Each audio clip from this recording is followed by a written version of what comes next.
Jordan. In Jordan. It's the last Hashemi kingdom left in the world. The arrival of Turks in the peninsula.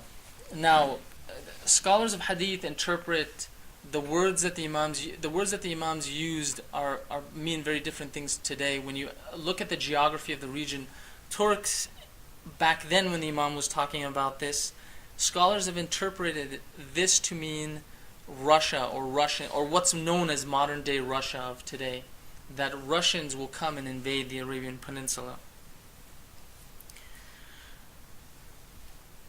The arrival of English people, and at that time obviously the imam didn't use the word English people, this translation of this hadith, but the word that was used is the Byzantine Empire at that time, because it encompassed that region. They will enter Ramla. Ramla is in Palestine, in Palestine, which has already happened.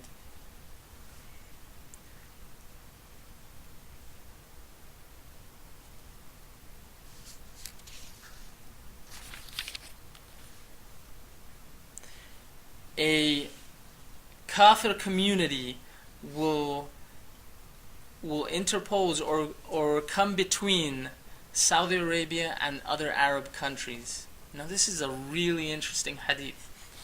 So go back to 1993 or when was the first Gulf War? 91.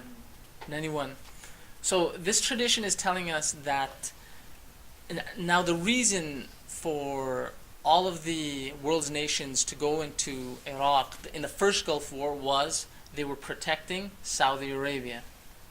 So this tradition is telling us that a Kafir community will come and be in between Saudi Arabia and all the other Arab countries, or another Arab country. Chinese, that China will eventually invade Arabia. Now, if we said this 30 years ago, 40 years ago, people would have said, it's insane. China's never going to go into Arabia. And I was reading an interesting article on China. If you get a chance, read the National Geographic on China. It came out a few months ago. China's economy will be larger than the U.S.'s economy in 10 years. In 10 years. China's workforce is already larger than the U.S. workforce. China internet users are larger than the U.S.'s internet users. The statistics just go on and on and on and on and on and on and on. In 10 years, right now, if you read the State Department's press releases, you'll find out that the U.S. is actually funding India because now the U.S. fears that China is becoming a world threat. So the U.S. is pouring money into India and actually trying to stop a lot of the funding or money that goes to China because of the amount of money that China is getting and producing in their economy.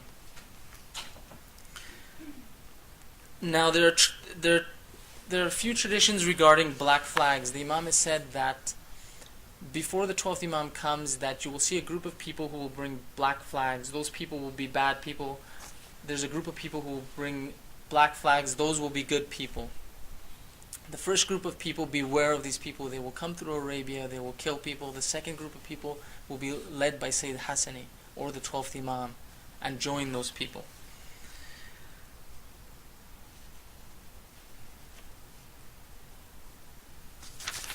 And the last tradition which I'll quote is the tradition regarding Dajjal. It said that Dajjal will come before the coming of the 12th Imam, right before the coming of the 12th Imam, and at first he will declare himself a prophet. At first he will try to save people and tell people to come towards him, and the way he will do this, he will offer people food. Because remember, in this time, people will be starving, there will be an epidemic, there will be a war.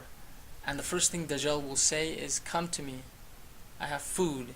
And it said that the mu'min will go to Dajjal, and when he goes to Dajjal, he will lose his iman, and Dajjal will not give him his dunya. He will lose his dunya also. going to Dajjal, you will lose your dunya and your akhirah. Now, ulama, different people have many different interpretations of this. Some people say that Dajjal is a country. Some people say that Dajjal is the television. Some people say that Dajjal is the Israeli Air Force, because it said that Dajjal will have the words Kawther written on him, and the Israeli Air Force has the words KFR on them. Nobody knows what this is. Everyone has different interpretations. I'm just speaking of what people write about. So we don't know for sure. All we know is that the description of Dajjal, there's very metaphorical descriptions of him. It's said that he will be able to travel a very far distance in a very short time. It's said that he will enchant people with musical instruments. Now, where will Dajjal come from?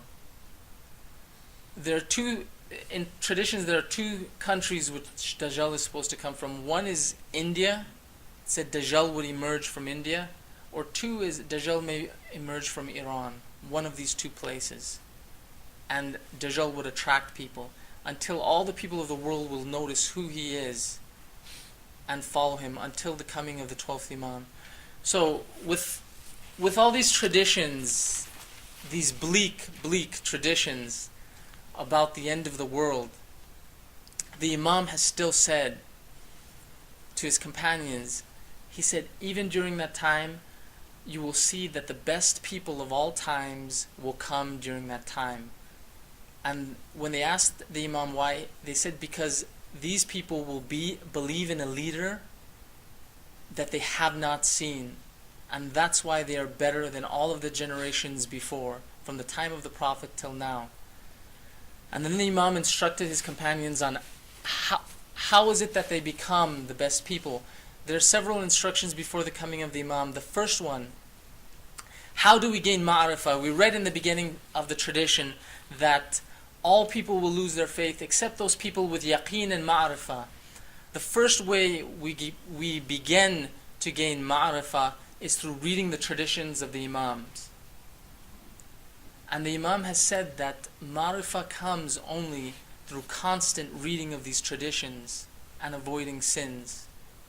The second way that we prepare for the time of the Imam is through wara, or precaution, meaning that we don't do things that are doubtful in religion. Forget about haram. We're talking about haram is a level that we should already forget. But those things that are doubtful in this time, because the way that Dajjal will attract people is, and the way Shaitan attracts people is, we start out from the doubtful, and that's how we get into the haram. But those people who keep their faith even in the doubtful things, the Imam said those people will be joined with him. And three, the Imam said that in Akhirat Zaman, the way to be with the Imam, and this is an interesting tradition, is that that ibadah, the essence of the ibadah is helping your brother. Whenever your brother needs help, help him. And the Imam said there are 70 rights of a brother or sister. He said, if I tell you all of those 70, he said, it may be too much for you to bear. This is what the Imam said. He said, but the basic thing is that when your brother is hungry, feed him. When your brother is asking for help, help him. And in these coming times, this is very, very important. One of the important things in this country, as well as everywhere else, is for believers to actually join together, to network, to get together, to call each other, to visit each other, to strengthen these bonds of brotherhood and sisterhood. Because when these times happen, then it will be too late. Then these signs would happen. And then it's not going to be, oh, Muhammad, it's so good to hear your voice. It's not going to be like that. Then we would regret. So we ask Allah subhanahu wa ta'ala to make us cognizant of these signs. We ask Allah subhanahu wa ta'ala to return the 12th Imam to us very quickly. And we ask Allah subhanahu wa ta'ala to include us in the army of Sahib Zaman. Wa sallallahu ala Muhammad wa ala alihi at-tahirin. اللهم صل على